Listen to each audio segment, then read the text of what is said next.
think I did it. I will pass the microphone and the baton on to the next person, and I'm sure that Cindy will show some relevance between what I say and what she says, and we can realize that it's going to take all of us to make the changes that we need to make for the future of our children. Thank you very much. My name is Cindy Prizio. I represent a nonprofit, a civil rights organization called One Standard of Justice. And I'm here to tell you it's easier to get placed, our children, to get placed on the registry than it is for them to get molested by someone on it. A public registry is a failed policy. It gives some urban communities a false sense of security. But when 97% of the next sexual assault will happen by people we don't know, what are we spending all this money for? Every time we put a person on the registry, we're capturing the entire family who lives at that address. If you were a private landlord, or do you want your house on the registry? Apparently the state and federal government doesn't either. Housing, employment, education. This group is discriminated. They're discriminated by people within the prisons. This is the lowest echelon going. The registry started with a mother called Patty Wetterling. Does anybody recognize her name? She's from Minnesota, and in 1988 or 89, her child Jacob was kidnapped at gunpoint with, there were 3 children, he was the only one taken. And so the birth of a registry started, but it was law enforcement only, and it was for the most heinous crimes. So it turns out 26, 28 years later, somebody cut a deal in prison, and he was responsible for the kidnapping, molestation, and murder of Jacob Wetterling. And it turns out that in their community, within a 20-mile radius, 14 other children within a 2-year period had identified as being picked up, molested, and dropped off. And do you know who failed to investigate? The sheriff. So Patty Wetterling, her son would have never gotten kidnapped. Who knows what would have happened? And so she said, where's your anger? Because she doesn't want to live with anger and hatred. She wants to live in making people whole, making the world a better place. And she said, if I had any anger at all, and I don't, but I did, it would have been directed at the sheriff's department for dropping the ball and not investigating this. Patty Wetterling, even though a lot of people use her as the reason for the public registry and it just catapulted from there, she is an activist opposing the registry today. Many of you probably do not know the laws governing people on the registry, and I'm going to tell you, because it's so easy for our loved ones to get captured in this net, a lot of legislators do not know the laws governing this, and I would not stand before you if it was an efficient, effective public safety tool. But I'm telling you, it's zip zero, nada. And we should be taking those millions and billions of dollars that are capturing a million people nationally and repurposing it to primary prevention, treatment, and education. There is only one way to stop sexual assault victimization: before it happens. And so all this stuff after the fact is strictly punishment and carceral, instead of treating it like the public health crisis it is and mental health problems. Shame on us, we can do better. So for example, we take a consensual relationship, the guy's 19, the girl's under 16, 14, 15 years old, and the family blesses it. But then somebody gets angry. Maybe the father decides, he discovers, they're drugging, whatever, decides to make an arrest because the father can do it on behalf of the underage person. The 19-year-old goes to prison 1 to 3 years. 1 to 3 years. Bad things happen in prison. The kid's never been in trouble a day in his life. No parking ticket, nothing. He comes out of prison and he's on parole and or probation for 10 years. He's got a 10-year suspended sentence and 10 years on the registry. Is that a bit much?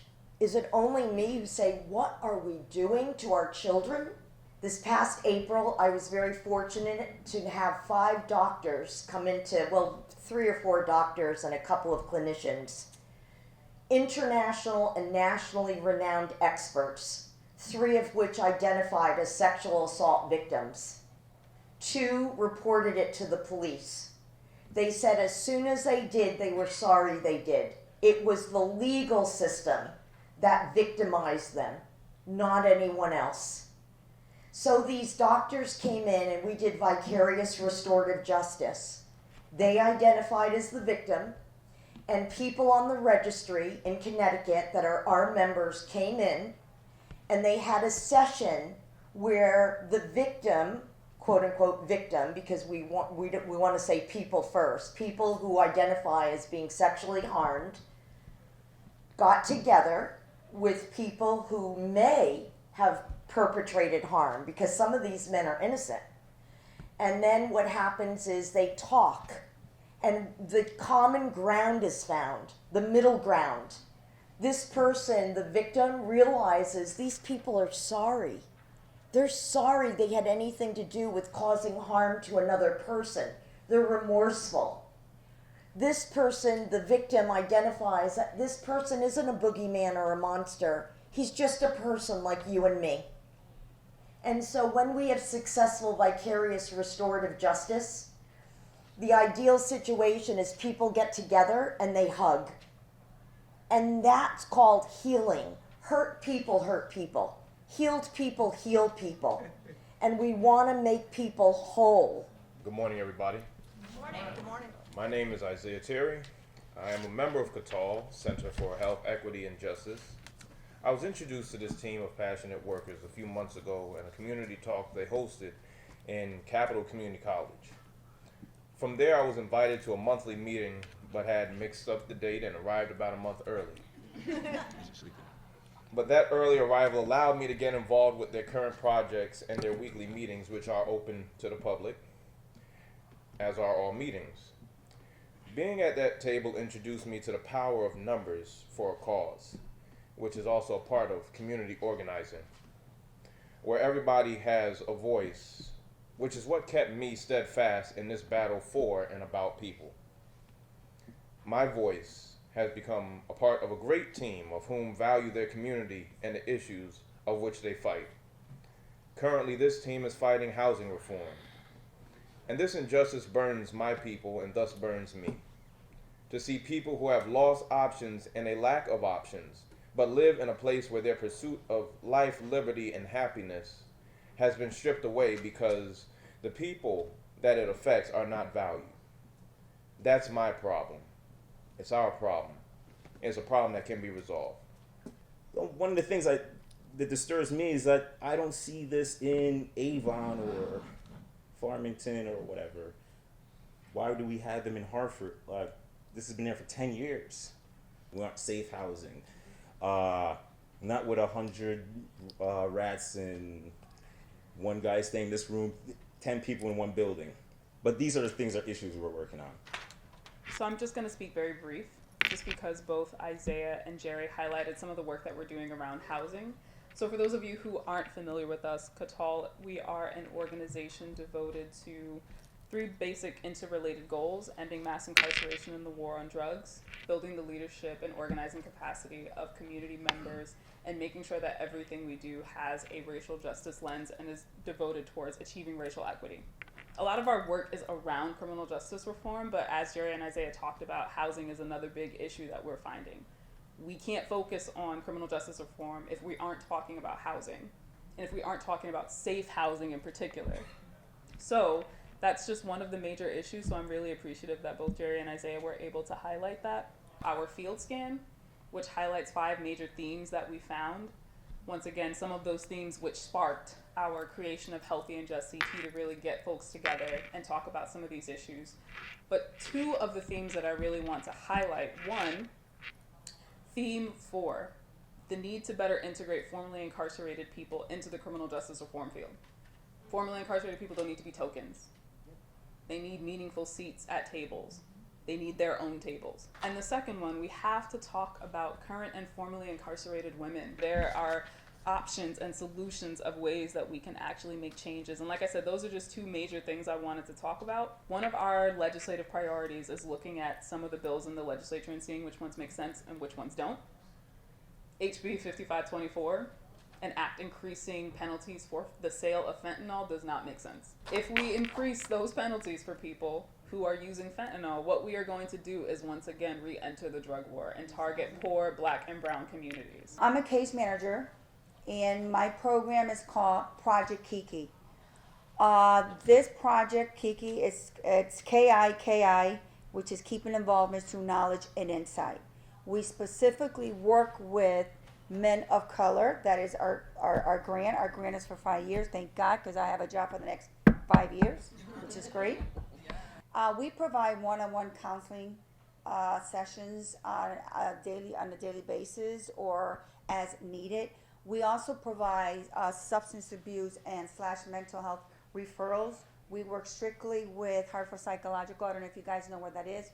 It is very close to our main office, which is at 84 Weathersfield. We also provide referrals for housing, for Department of Social Services. We also provide transportations. We also provide clothing through Plainville. It's called the Plainville Group Food Pantry. We go there once a month. We take a client. We provide them with clothing for interviews or for anything, just to, they don't have any clothes, we provide them with that. We also have a food pantry in our main office to want to work strictly with that. Our mission is to reduce the spread of further HIV/NAs and STD as well, and hepatitis C. I get to see all the heartaches from all walks of life, from individuals that are doing well, living with the virus and their families, and then those that are struggling with mental health issues and housing. Housing has been a big issue. Individuals are limited to a certain area. They are told, well, you don't have enough money, so this is what you need to settle for. This brings on mental health issues.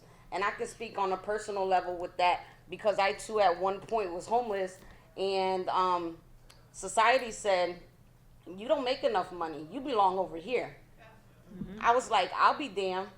No, I will not subject my children to this environment, and I will work and work and work until I get to where I need to be for my children.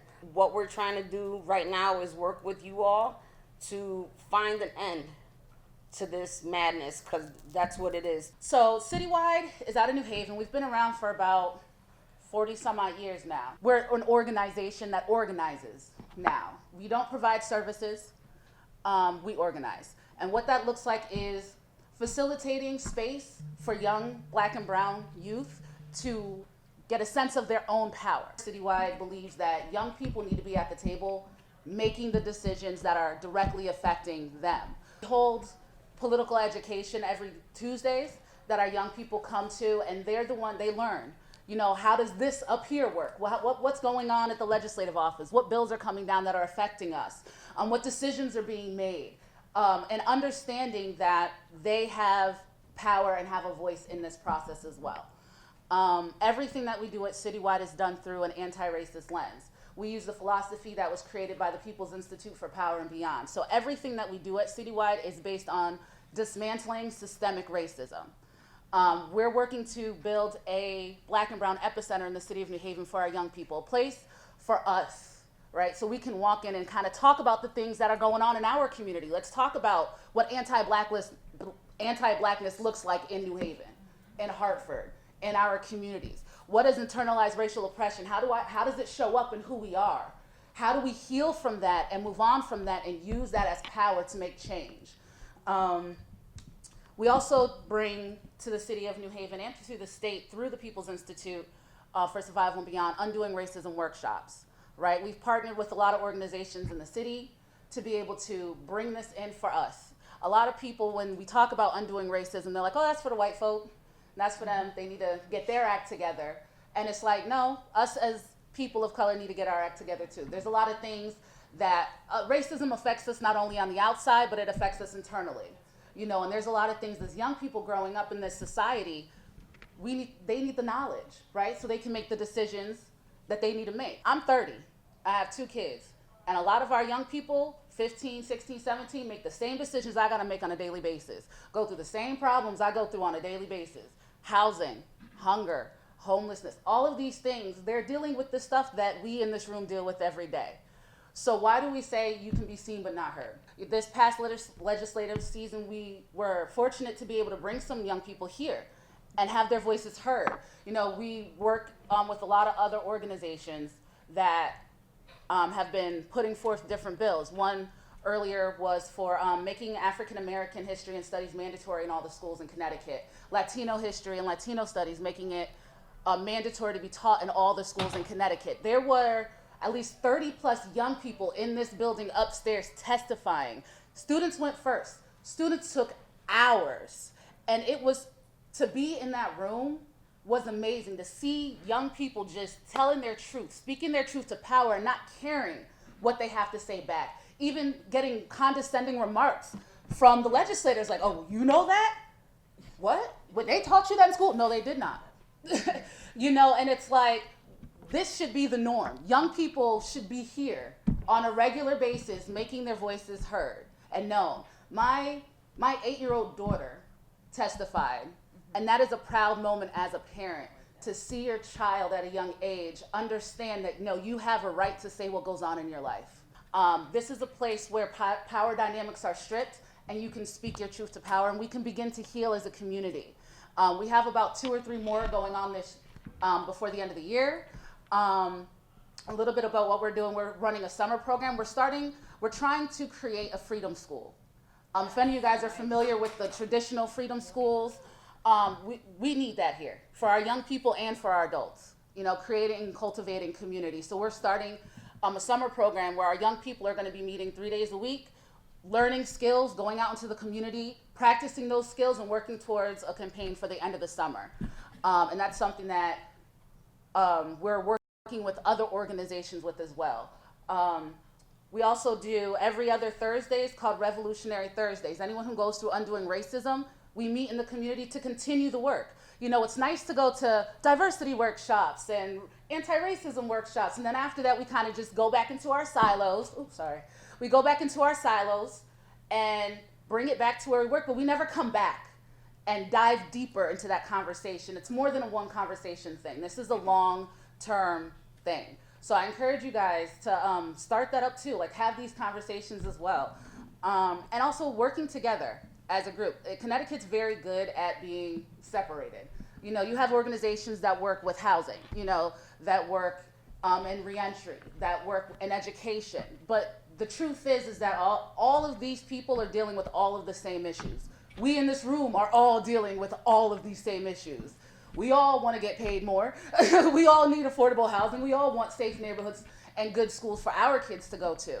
So it's good for us. We need to work together and come together as a community throughout the state and put our resources together. If a grant comes out and you doing housing and it's for reentry, don't try to create a reentry program so you can get that money. Link up with somebody else who's doing reentry and get it together and work together. So with that being said, I will end it with this. Citywide Youth Coalition is one of the founding members of the BBSU, which is Black and Brown Student Union, along with C4D, Hearing Youth Voices, and Grow Hartford. We encourage that more organizations come to this table because this is a statewide table for us to come together, share resources, and actually get to doing the work for our people and see some change coming. Hello everyone, my name is Darryl McGraw. I'm the organizer for Stop Solitary Connecticut.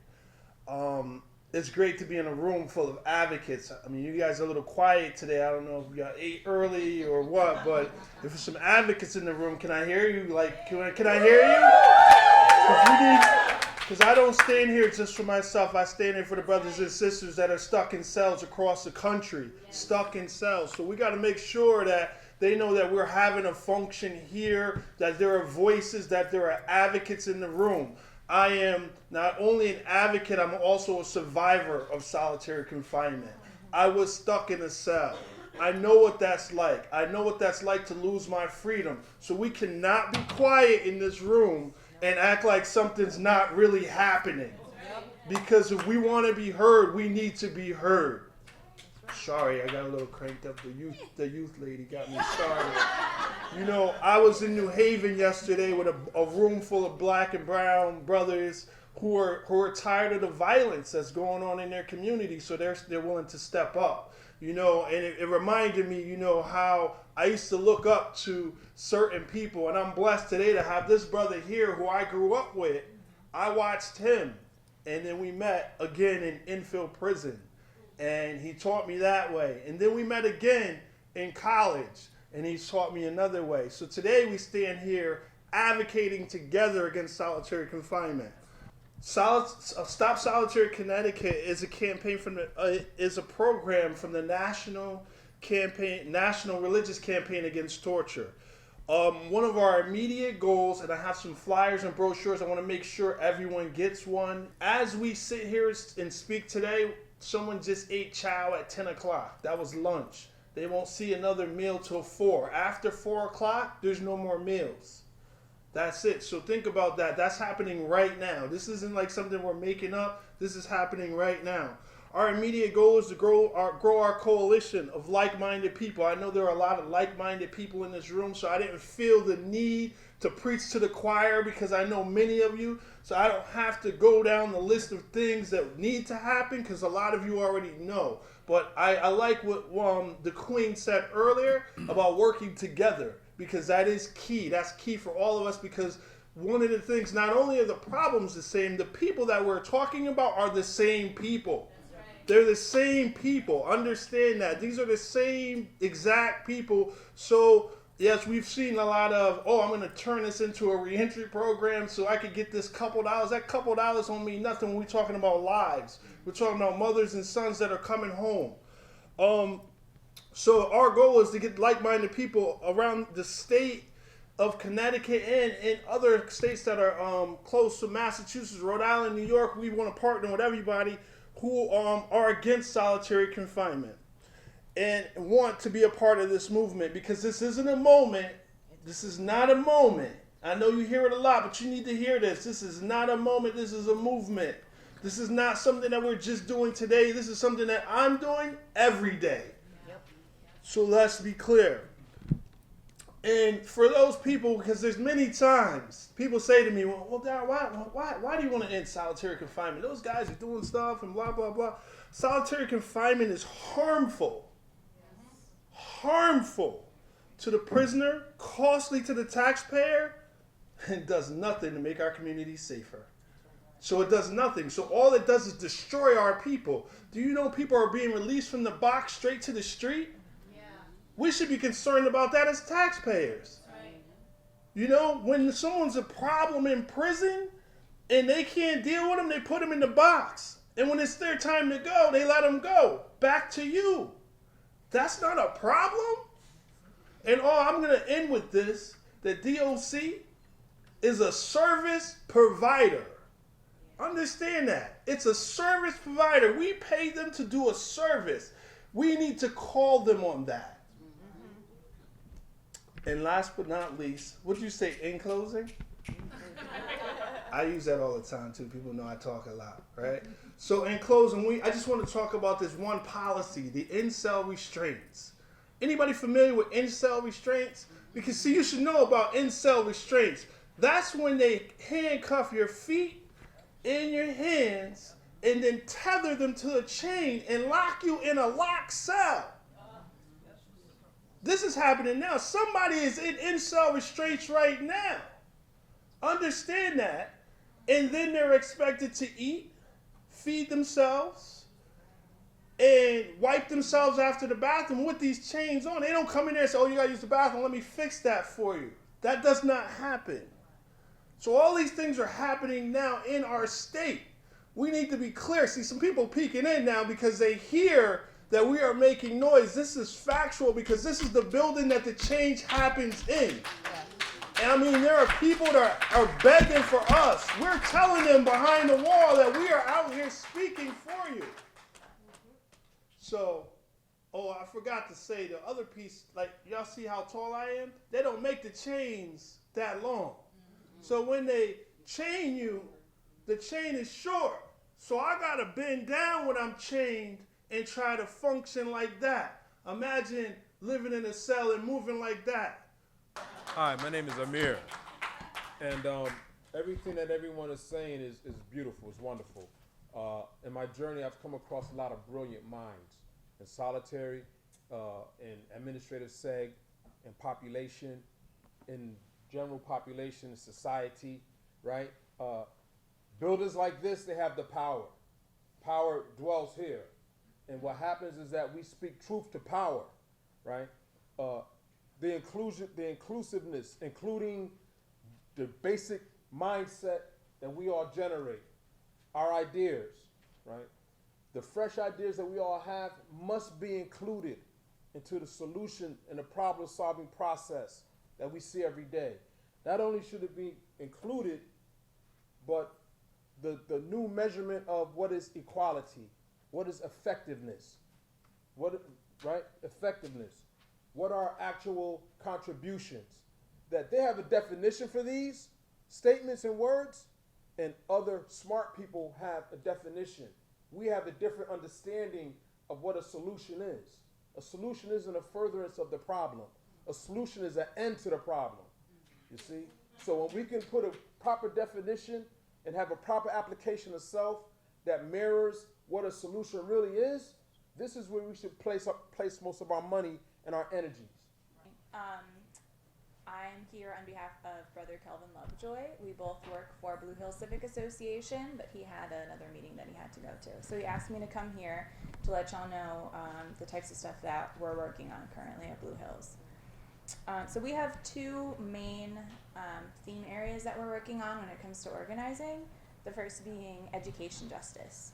So the biggest thing that I guess really got Blue Hills back into organizing was the reopening of Weaver High School at its original location.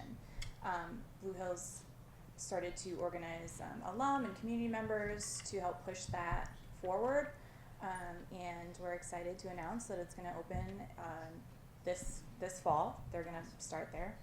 So we're still active in that to make sure that it rolls out in the way that we want to see it. Specifically around the fact that it's a community school and that restorative practices are ingrained into the daily life of the school.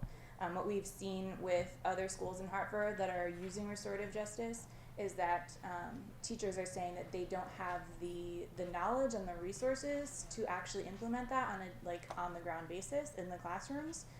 So they're struggling a lot. So we want to make sure that it's not just at the top level thing, but all the way through the school.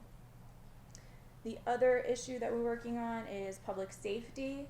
I have a group of high school students. We've had 2 cohorts this year in the fall and the spring working on street safety for vulnerable users. So last year in Hartford in 2018, there were more people were killed by vehicles, more people were killed by vehicles than homicide in Hartford in 2018. And 11 of those were pedestrians who were struck and killed by cars. So what we're doing with our young people is helping them to get out there, do some research, organizing, to try to make that safer, because a lot of them do have to walk to school every day. And the other thing for public safety is the city of Hartford got a federal grant for community-based crime reduction, and Blue Hills is the project coordinator for that program. The goal is to hire several young adults as organizers in training to help restart block organizations, block associations. So that we're just waiting for the go-ahead from the federal government on that one. But through all of this different work that we're doing, the main focus right now is on youth organizing. So Blue Hills historically has done, it's an older organization. Most of what they do is like youth development programs, right? So we're in the process of making that shift to really integrate organizationally youth organizing into that framework. So that's what I'm working on right now. We have a summer group coming up through the Summer Youth Employment Program. where we want to teach them like political education and the basics of organizing, and as we were saying, Tamara Monique was saying, like showing them where their power lies. So we're really excited about that, and that's it. Good morning. My name is James Jetter. I'm a co-head organizer of Unlock the Vote. Unlock the Vote is a voter rights organization. We are currently focused on restoring the rights to men and women on parole. So I kind of want to set the framework of why this is an important issue. And so I'm going to start in the one place everybody don't want to start. Start with slavery. So slavery, chattel slavery. At the root of slavery, we know how brutal it was. But what it was total dominance and subjugation of a people where wealth was built by them and completely extracted from them, right? That's at the root of it. For the betterment of another people. So along comes the 13th Amendment. The 13th Amendment reads, neither slavery nor involuntary servitude, except as punishment for crime, whereof the party shall have been duly convicted, shall exist within the United States or any place subject to their jurisdiction. This amendment has been sold to us as the end of slavery. What this amendment is the legal definition of slavery. So slavery in America exists because of the 13th Amendment in its first and only legal form.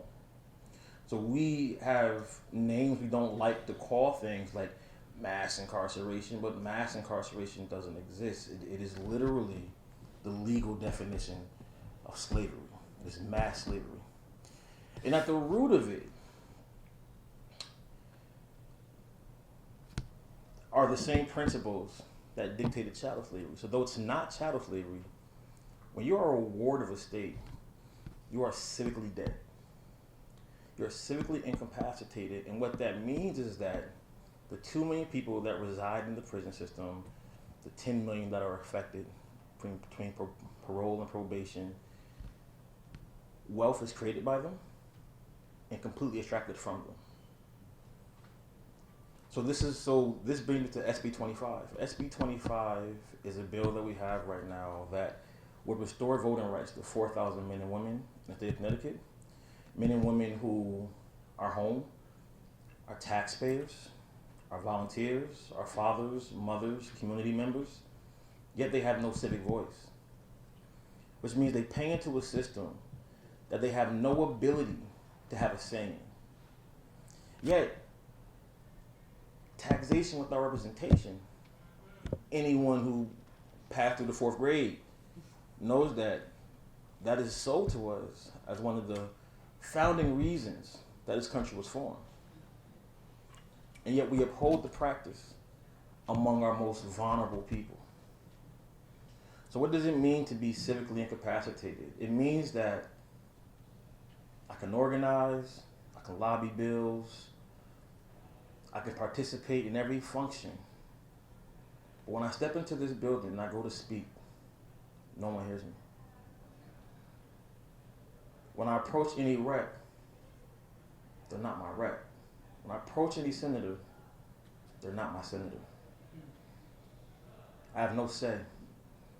So we have locked out the most vulnerable part of our communities for having a say in how their communities are governed, how their families are governed, and how their lives are governed.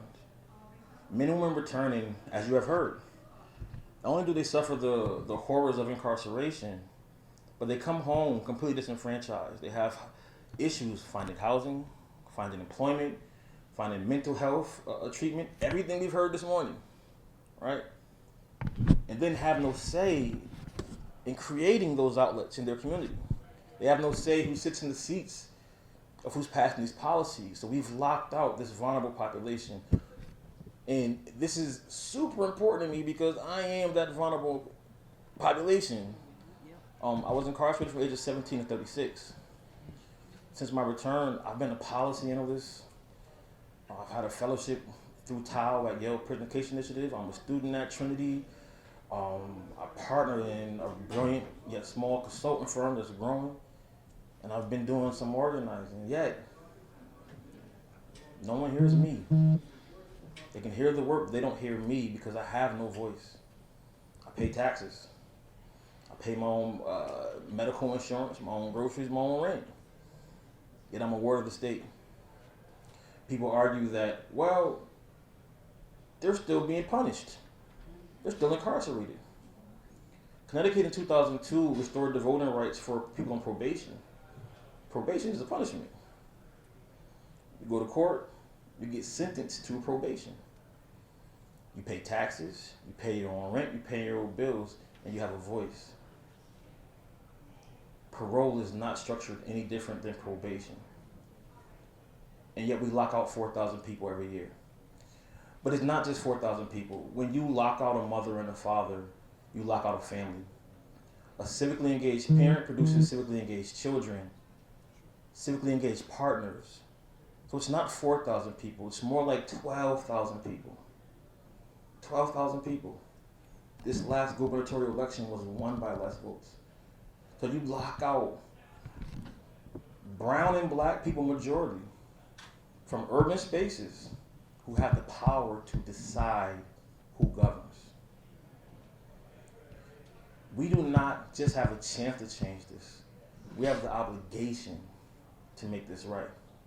Connecticut has sold itself as the premier leader on criminal justice reform in the nation.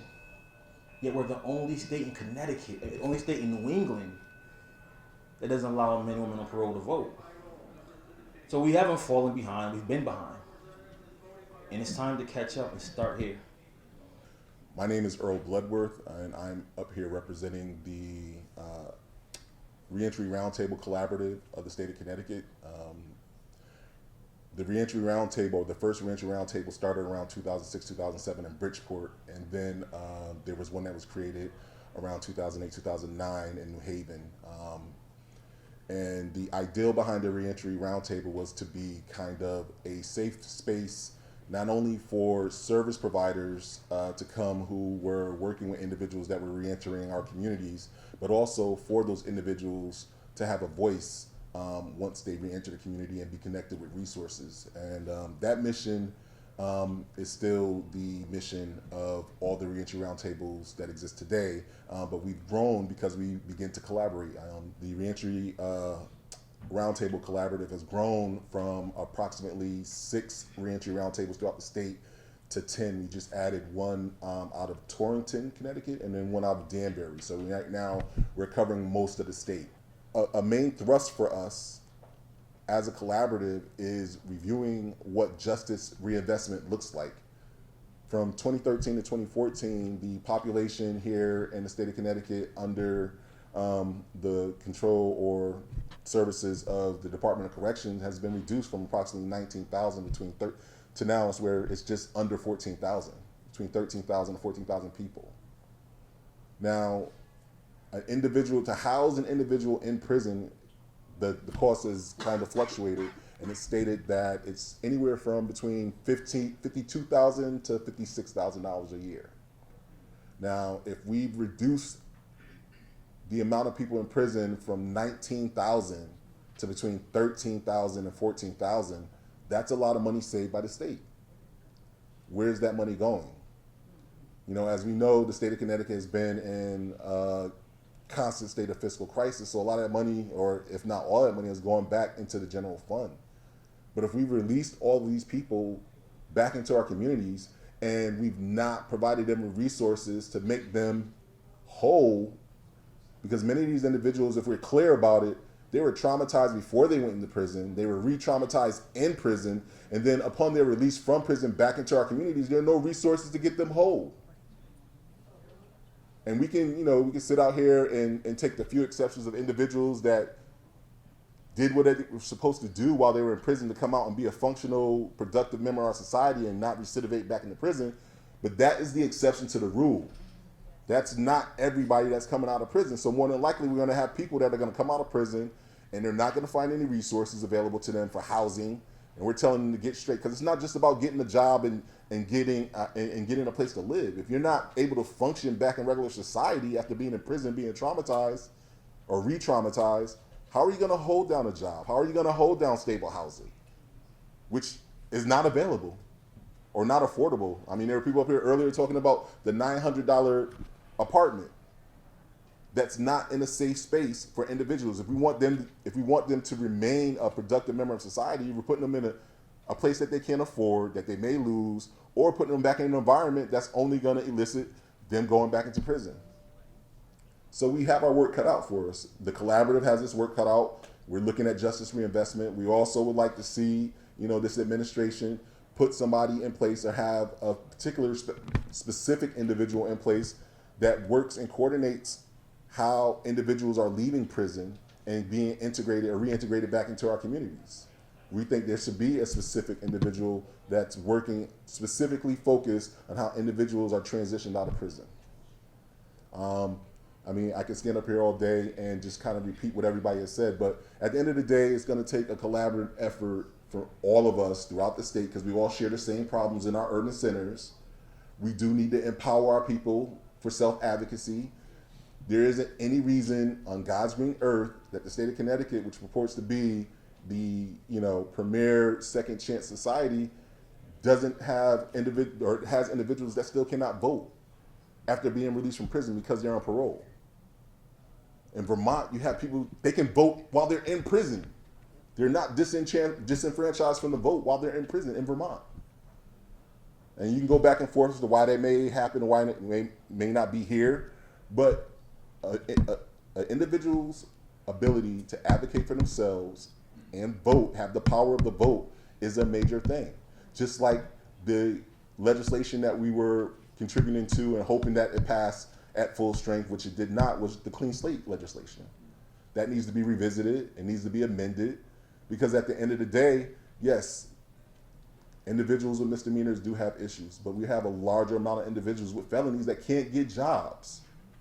They held jobs while in prison, they contributed to the society that they were in prison, they were functional, but they can't get jobs out here, or they can't get certifications out here.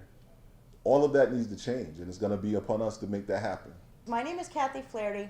I'm the Executive Director of Connecticut Legal Rights Project, but I'm also a co-chair of the Keep the Promise Coalition. I have been sitting here as one of those white people who's a lawyer who kind of in some ways perpetuates the problems of the systems that we have, because the systems are the problem.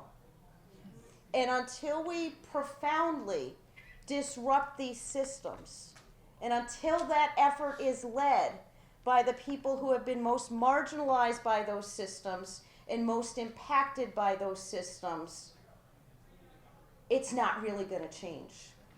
It's when people who have been through the experience of criminal justice system involvement, people who have been locked up in psychiatric hospitals, of which I am one of those people.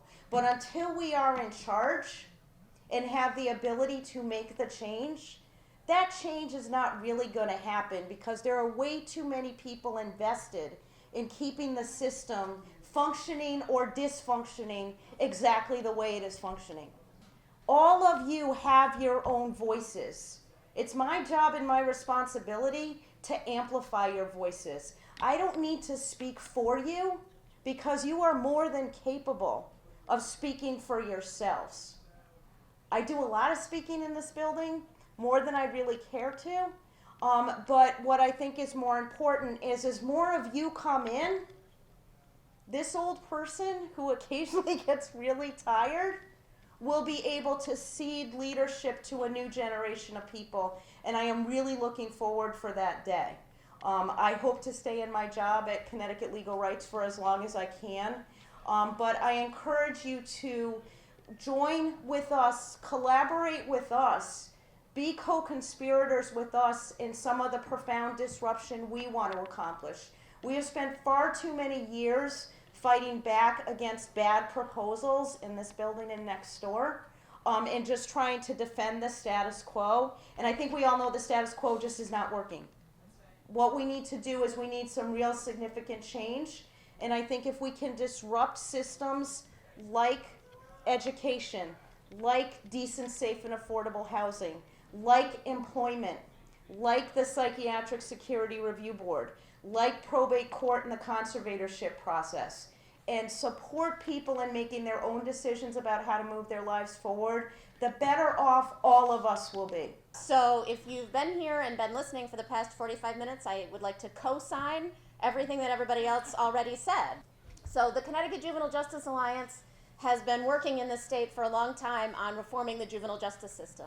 Over the past 2 years, we've taken a hard look at our internal policies and practices, and are now really focused on making sure that the young people, those who have been first or second-hand experienced by the juvenile or criminal justice system, right? Because we have a lot of people whose parents have been incarcerated, and that has a huge impact on them as well, right? That they're the ones that are at these tables and making these decisions. We talk a lot about building new tables, right? It's not about making sure a young person has a seat at an existing table, but about knocking those tables down and building new tables that are actually rooted in equity and rooted in people who really are the experts being the ones that make the decisions. Until we can make sure that young people are at the table speaking for themselves, how can we help train them and support them to do that? Because these are really scary, intimidating tables. They're made scary and intimidating for a reason, to keep people away from them. And so how can we help to break those things down? If you look, we have a one-pager over here. The Justice Advisors, that's the name that the 18 to 25-year-olds that we work with have given themselves. They have been speaking to their peers over the past year and a half and really doing vision sessions and having conversations.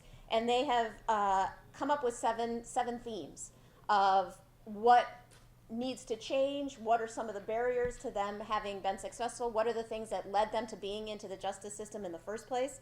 And those themes are economic insecurity, housing insecurity, trauma within their communities, lack of trust in the system, seeing abuse of authority, a need for positive influences and credible messengers, right? As wonderful as my intentions might be, when I talk to a young person who went to Wilbur Cross, who goes to Bassick High School, and I say, boy, I believe in you, you can do it. They say, that's great, white lady, and I appreciate your belief in me, but you didn't grow up in my neighborhood and you don't look like me, so you don't actually know if I can do it, right? But if Lorenzo or Kenyatta or some of the other people here say, hey, I've been there, I get it, I know what's going on, I've lived exactly what you live, and I know you can do it, that's a completely different statement. And that's what they don't get from the systems that we have now. They talk about a lack of hope, right? Some of the similar things, one of the most depressing things is when you have a room full of 17, 18, 19-year-old kids and they tell you, when you say, what do you need to be successful? They say, don't worry about me, it's too late for me, but you know what you could do for my 12 or 13-year-old cousin, right? How do we work with those young people who don't believe they have a future to teach them about these systems, to teach them about this game? We like to talk a lot about helping young people know the rules of the game just enough so that they can get in and change it all, right?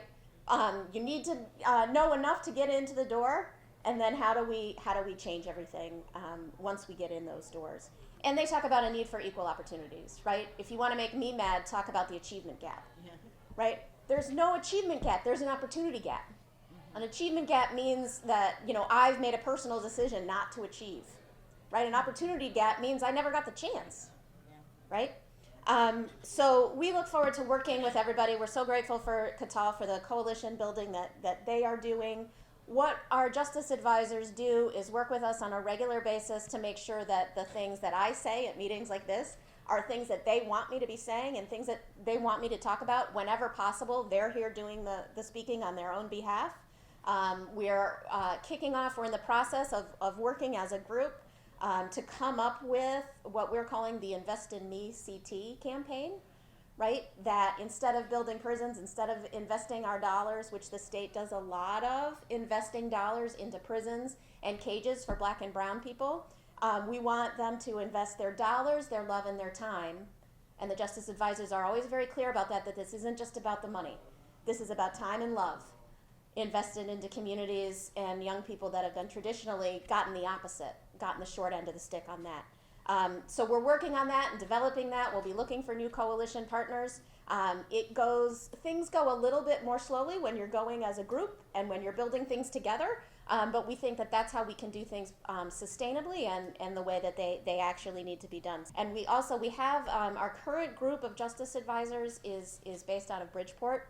We are currently recruiting. I think Ileana is doing interviews in New Haven next week.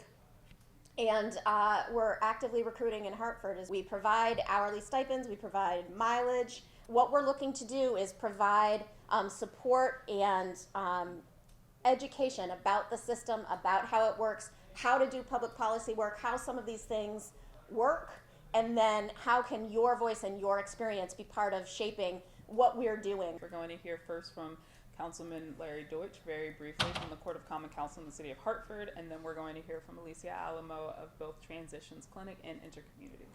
It was inspired by a man who was on trial when he was 17, got a 50-year sentence, 5-0, and is still locked up in Cheshire, and suggested this particular avenue that I'd like to advocate even for this session.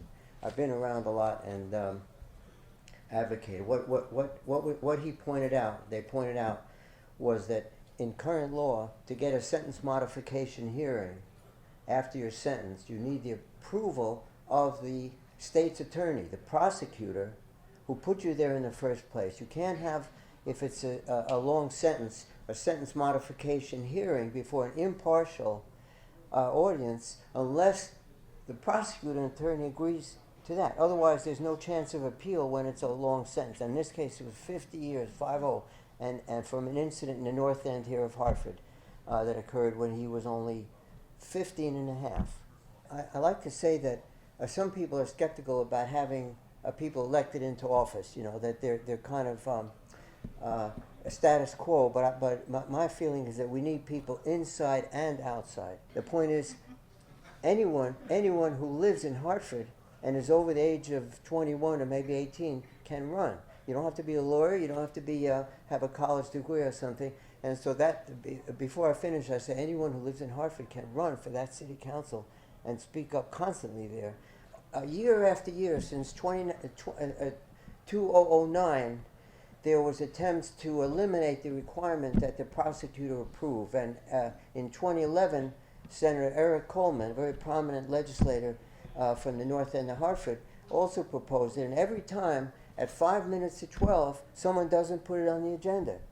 A simple thing, you get a sentence modification hearing after a certain time, you can represent yourself or someone else, so that an impartial judge or a commission or somebody listens to your situation.